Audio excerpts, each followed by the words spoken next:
تاسو وګورئ چې دا ملک جوړ نو همدا د کام د سرسوریو او د کام د وکالت لویا ادباري قوي او دایمي مورچه وه. موږ بیا مشران خبره کوي چې که په دې ملک کې بلکې اوس به زه دا ووایم چې په دې خطه کې جینون سیاسي جماعت عوامي نیشنل پارټي ده. زه نن تپوس کوم دلته به د میډیا ملګري ناست دي چې د بدامنۍ په وجه باندې موږ پښتانه په لړزان یو. د بدامنۍ په وجه باندې زموږ د پښتنو معاش تباه شو، اقتصاد برباد شو، کاروبارونه ختم شو، ژوند مفلوجه شو او د دې پښتونخوا وطن دار پښتون د کور دوه درې څلور پنځه ځوانان د خپلو کورونو او د خپلو کورنو د کفالت په غراض په کلونو مسافرۍ کوي. پښتنو چې کله موږ د عوامي نیشنل پارټۍ کارکنان دا خبره کوو چې په دې ملک کې ټول خلک سیاست د اقتدار دپاره کوي، د کرسو دپاره کوي، د ذاتي مفادو دپاره کوي او یوه ستره جنډه ده چې د کام دپاره یې کوي، د کام په وسایلو د کام د اختیار دپاره یې کوي، په خپله خاوره د امن دپاره یې کوي، د ژوند دپاره یې کوي. نو بیا دشمنۍ ته وګورئ. زه به د جومات نه شروع کړمه. دلته ډېر سنجیده او مشران پښتانه سپینګیري ناست یې. واورئ زما دا خبره ډېره په غور. پښتنو خپل جومات ته وګورئ او بیا په خپل جومات کې دې نشان سره دشمنۍ ته وګورئ. په دلیل به پښتنو ته ثابتوم. پښتنو تاسو وګورئ چې زموږ د پښتنو په جومات کې سپینه ټوپۍ پرته، توره ټوپۍ پرته، اودي ټوپۍ پرته، برګه ټوپۍ پرته، خو که په ستره ټوپۍ باندې په خپل جومات کې مونځ کوي نو شل پښتانه به دله اواز درکړي چې په دې ټوپۍ مونځ نه کېږي. داسې ده او که داسې نه. عجیبه خبره ده. د ټولو کائناتو خالق خو وایي چې زما په نظر کې د رنګ او د نسل اهمیت نشته، د تقوا دی. بیا دا فیصله د چا ده؟ واورئ پښتنو، دا د خاینانو ده. راځئ اوس عدالت ته. د دې عدالت ججان وایي ایمل خان څوک دی؟ ای پښتنو، دا ایمل خان ته نه وایي، دا د ولي خان وسي ته نه وایي، دا دې کام ته وایي. او ځکه یې ورته وایي چې ایمل خان څوک دی؟ ځکه چې دا سره جنډه او دا ولی باغ د پښتنو د حق او د بقا جنګ کوي. نو زه هغه جج ته وایم چې ای ضمیر خرڅیه، ای ایمان خرڅیه، په دې خاوره د شعور خلق موجود دی. په دې خاوره د خپلې خاورې سره مینه او ورورولۍ جنګ کولو والا موجود دی او دا هغه سره جنډه ده. راشئ صحافت ته. تاسو وګورئ چې که زه د نورو اخباراتو خبره نه کومه، د دې صوبې د دوو نورو اخبارونو خبره وکړمه، نو کم د نیشنل پارټي پکې کم ده. په ټي وي نشته، په ریډیو نشته، په نصاب کې نشته. نو دا دشمنۍ ته وګورئ، د صحافت دشمنۍ ته وګورئ او سیاست لراشئ. یا پښتنو دا د نوښار خاوره ده، دا د ادیبانو خاوره ده، دا د شاعرانو خاوره ده، دا د پوهانو خاوره ده او دا د اوجرمارو جرګمارو پښتنو خاوره ده. زه پرویز خټک صاحب زما مشر دی، د عمر په لحاظ مشر دی، خو زه تپوس کوم چې ټول عمر دې پاټۍ بدل کړي، ټول عمر وضاحت وکړه. نشي کولی خو کام ته به خواست کو، کام ته لوټه نه. او زه د یو کس خبر هم نه کوم. دا پخوا زمانه کې بارټونه وو، مشران دلته ناست دي، دا لوټي نه دي، دا لوټکي، دا غارت لوټکي دي او تاویږي. ته نن راشه هم د دې پی ټي آی چیان میں ممبرانو زکی باسلیوم چیان میں ممبرانو خو تاسو ټول کام گوایئ چې زه په هغه اسمبلی کې او زما ملګري د کام د دې سل کلن سپېڅلي کامي تحریک استازیو منګه ټول کام د فیصله وکړي چې نن هغه چیان مې ممبران چېرته دي څه شو ته به وایې چې ګنې لوی لوی شوګیري کړي دي د بلا زامن اوته پراته دي اوده ټول اوده پراته دي ګرانو مشرانو واضحه ده چې د دې بدامنۍ نه د خلاصون یوه لار ده یوه او هغه د دې باچاخانۍ لار ده بار بار وایو که ځان ورته مولا کوي نه دي پرېږدي که د ځان نه ورته هر څه جوړی ښه خبره دا ده چې راشئ پښتنو چې ټول په دې لاره ودرېږو دا تاسو ګورئ نه چې پښتانه بیا موږ سره ملګرتیا هم نه کوي او بیا هغه پښتانه موږ له پیغور راکوي وایي د یو سیټ پارټي ده موږ د پیغور خلک نه یو موږ باندې الزامونه لګېدلي دي غداران دي ایجنټان دي موږ د پیغورونو خلک نه یو که موږ په شا نشئ ډبولی موږ د کام د حق او د بقا جنګ د خپلو ځوانو په قیمت کړی دی د خپلو مالونو په قیمت کړی دی د خپل ژوند په قیمت کړی دی او دا موږ د خپل سیاست په قیمت کړی دی کنه دا ټول اسمبلی کې چې دا ما به ورته وي او د تاسو ځوانان هم ډېر مست یئ په دې خبره خوشحالېږئ چې کښېنه کښېنه دا مهرې وې دا مهرې وې مهرې څه شو مرګ دی پکې اوس زه د پی ټي آی هغه ټولو کارکنانو ته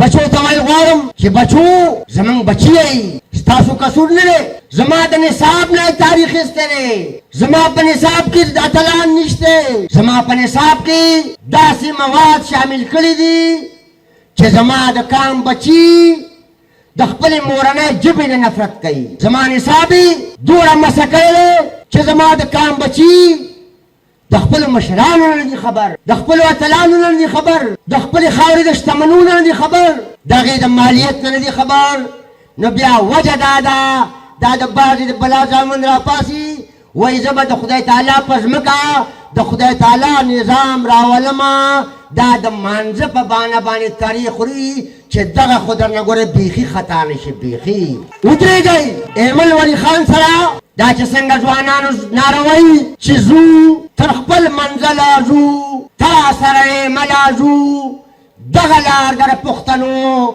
دعوت هم درکوو درخواست درتم کوو که په جرګه یې ګڼئ که په خواست یې ګڼئ د عوامي نیشنل پارټۍ ممبر ساجي روانه ده پښتنو ما ته وښیئ که نه که یو مثال درکمه چې نن د دې بدامنۍ مرکزه افغانستان دی مرکزه ما ته دې پوهان پښتانه ووایي چې د جمعیت د جماعت اسلامي د مسلم لیگ د پیپل پارټۍ دا د پی ټي آی د بدامنۍ په حواله څه پالیسي ده نه کام ته پته شته نه صحافیانو ته پته شته او نور چا ته پته شته ځوانانو د عوامي نیشنل پارټي ده چې د دې وطن په هره شخړه په هره مسله واضحه جامع او ولسي پالیسي موجوده ده دا که څوک مني او که څوک یې نه مني دا یو حقیقت دی او دا حقیقت موږ له دې سرې جنډې راکړی دی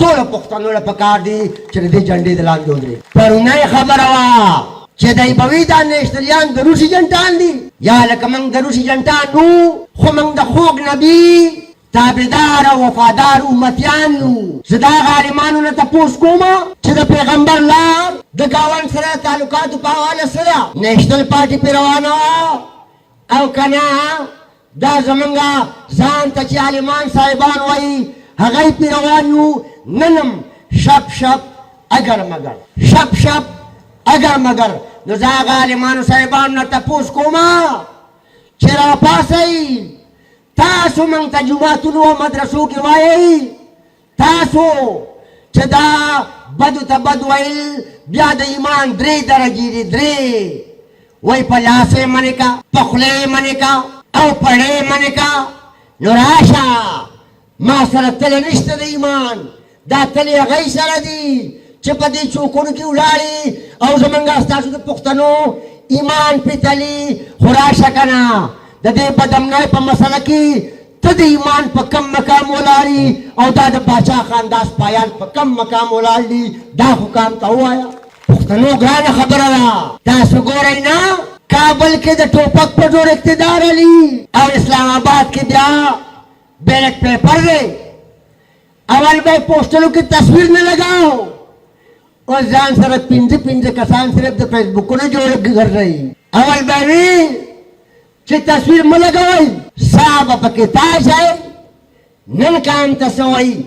ځوانانو ډاډه اوسئ، ستاسو سیاست باچا خاني دا ماضیم ګواه دی.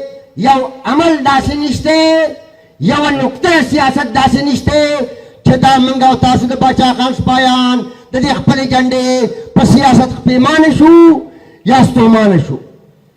پښتنو تاسو سوچ وکئ، نن به تاسو تصویرونه کتلي په کراچۍ کې تنکي ماشومان، افغانان، پښتانو بچیان بچي د پنځو کالو د لسو کالو ځوانان دا په جیل کې پراته دي. په افغانستان قبضه مو شوه، د جینکو تعلیم 40 میاشتې وشوې، 40 میاشتې چې ادارې بند دي.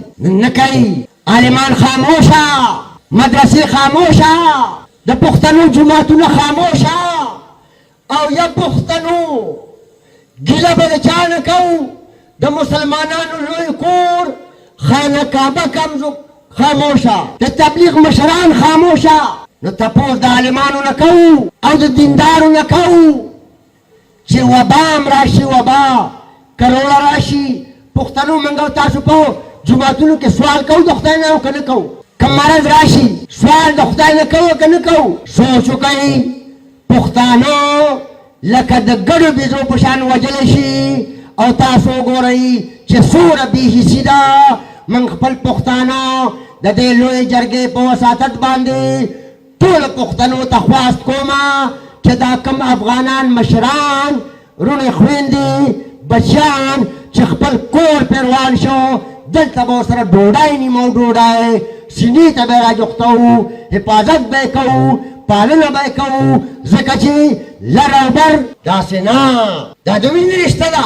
موږ د یو نیکه اولاد یو، موږ د جغرافیې خبره نه کوو. خو ته څنګه وینه بدلولی شي، څوک څنګه تاریخ بدلولی شي. زمانه د پېښوري نه او زمانه د کابلي نه یا د ننګرهاري نه ته وینه څوک نشي بدلولی. پښتنو واضحه ده چې دا لار، دا مزل، دا منزل، دا زمونږ او ستاسو د ژوند مزل هم دی، منزل هم دی. تاسو وګورئ د تېرو 9 ورځو نه د تورخم لاره بنده ده، په کروڑونو اربونو روپو میوې څښا شوې. دلته موږ د لوږې مرو، روزګار ختم شو، کاروبار خو نشته. په دې پښتونخوا کې په تېرو 5 میاشتو کې 14 کارخانې بندې شوې. 14 کارخانې هسې هم بندې وې، 14 نورې کارخانې بندې شوې. تاسو وګورئ چې غربت کوم ځای ته ورسېد. هغه شاعرانو به وي چې چا یې پلو لیدلی نه و، چا یې پلو لیدلی نه و. اوس د تورخم په لوري ځي او راځي سرتور سرونه. پښتنو دا زمونږ او ستاسو بچیان دي او بچیانې، دا زمونږ او ستاسو بچیان دي. نو بیا به وایو، بیا به وایو، هر ځای به وایو چې تاسو وګورئ چې 75 سال کې چې کله دا ملک جوړ شوی دی، پښتنو د دې لویې جرګې په وساطت زمونږ دا درخواست په ځان بد مه بولئ، دا جرګه وبولئ، دا درخواست وبولئ. جولای د پښتنو د کام دپاره، د کام د بچو دپاره، د دې خاورې دپاره او د دې خاورې د بچو د ژوند په خاطر درته جولای غوره و چې خپل ګریوان کې وګورئ چې پښتنو نیشنل پارټۍ سره ملګرتیا ونه کړه نو حالت کم ځای ته راورسېد. ساده خبره ده. حیدر خان بلته د دې ملک په سیاست باندې خبره کوي، خو ځوانانو بیدار شئ، بیدار. د دې خبرې نه اوس مخکې لاړ شئ، مړي په ډانګونو مه وهئ. چې چا راوستي دا چې ما بیا ووایي چې مالک پوه شه او د مالک پیشو پوه شه، لاړ شئ په جرګو باندې هغه د پی ټي آی کارکنانو لا او سلام پیش کوم هغه بچو ته چې نن صوبایي تنظیم نشي راوتی، نن د پښتونخوا د پی ټي آی هغه سینیټران نشي راوتی، ایم این ایز د پی ټي آی نشي راوتی، منسټران نشي راوتی، ایم پی ایز نشي راوتی، خو هغه ګلالي بچي چې هغه یې دوکه کړي وو. ها پرون به زما محترم مشر پرویز خټک صاحب وی چې دا د امت مسلمه لیډر دی، ما راشه اوس که تودېږي اوس څه وایي وپېژنئ دا د ذات سره جنګ نشته، دې خاورې میا افتخار پیدا کړی دی، ما میا افتخار وګورئ که نه وګورئ که نه دا د دې جنډې بچی دی میا افتخار، دا هغه ماشوم بچي عمره شروع کړې ده، دې ځای ته راورسېدو، ځواني ورکړې ده، ځواني حکام لی ورکړې ده، دې قامي سیاست لی ورکړې ده، ټول نوښار ته خواست کوم نوښار ته چې د عوامي نیشنل پارټۍ هر امیدوار کامیاب کوي، خو میا افتخار داسې ونازوئ داسې لکه څوک چې خپل نازولی اولاد نازوي، ټول نوښار ته نفاق. زه حقیقت دا دی ما ډېر وخت واغستو، زه هغه د بونیر د غرونو سیاسي کارکن یم، زه چې خبره شروع کړم بیا یې راغونډولی نه شم، نو بخښنه م غواړم د درخان نه چې ما ډېر زیات وخت واغستو. ستاسو د ټولو ډېره زیاته مهرباني، ډېره زیاته شکریه. باچا خاني اوس خلک راپاسي، څوک وایي عمران خاني پکار ده، خیر تاسو له دا ډېر خوند درکوي چې زه چا پسې خبره کوم، څوک څه وایي څوک څه وایي څوک څه وایي، دا نقل کوي نقل، توپای د بلې پارټۍ نه وه، سلوګن د بلې پارټۍ نه و، شاعران نورو پارټو سره نه وي، دا هغه دشمن ستاسو په ضد راوباسلی دی، ستاسو په ضد. نو زه به په دې شعر باندې خبره په دې امید او په دې ارمان ختمه کړمه چې خدای پاک دې په دې پښتنه خاوره امن راولي، امن، ځکه چې امن ژوند دی او هر پښتون په دې خبره ځان پوهه کوي چې د بدامنۍ په ضد په هر فورم باندې په هر وخت کې که د خپلو سرونو په قیمت باندې په دې خاوره کې د امن راوستو لپاره مبارزه کړې ده، جدوجهد یې کړی دی، جنګ یې کړی دی، نو دا اعزاز د سرې جنډې ته حاصل دی.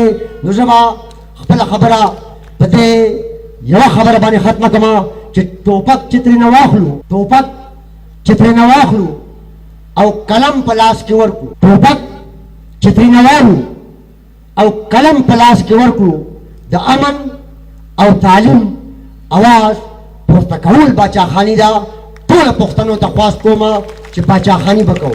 زه په آخره کې به یو 2-3 نارې در کوم او ټول ما سره ودرېږي، لږ تاسو ټول ودرېږي ما سره چې څنګه منظم ناست وئ همدغسې به ناست یئ، خو ما له به ګورئ نارې اواز ټول لا کوئ که خیرې ښه، او هغه شاته خلک چې دی دا به ستاسو مقابله چې زه وایم چې خپله خاوره خپل اختیار، ټول به وایي چې نه منو د بل اختیار، دا ځکه ووایئ چې د بجلی بل نشي ورکول او بجلی ستاسو ده، ګیس نشته، سوچ وکړئ که نه، تجارت بند دی، بقایجات اسلام آباد نه کوي، دا سیزي قبضه ده. نو چې زه وایم چې خپله خاوره خپل اختیار، تاسو به وایئ چې نه منو د بل اختیار، خپله خاوره خپل اختیار، خپله خاوره خپل اختیار، خپله خاوره خپل اختیار، خپله خاوره خپل اختیار، خپله خاوره خپل اختیار، خپله خاوره خپل اختیار. چې زه وایم چې یو قدم یو اواز انقلاب، انقلاب همدا دی چې په کام کې بیداري راشي او یووالی راشي، دا انقلابي، یو قدم یو اواز، یو قدم یو اواز، یو قدم یو اواز. اوس به ټول پښتانه یو اواز راکوئ چې زه وایم چې زو تر خپل منزله ځو، تاسو به وایئ چې تا سره خو تیز به ونه وایئ ښه، زو تر خپل منزله ځو، زو تر خپل منزله ځو، زو تر خپل منزله ځو.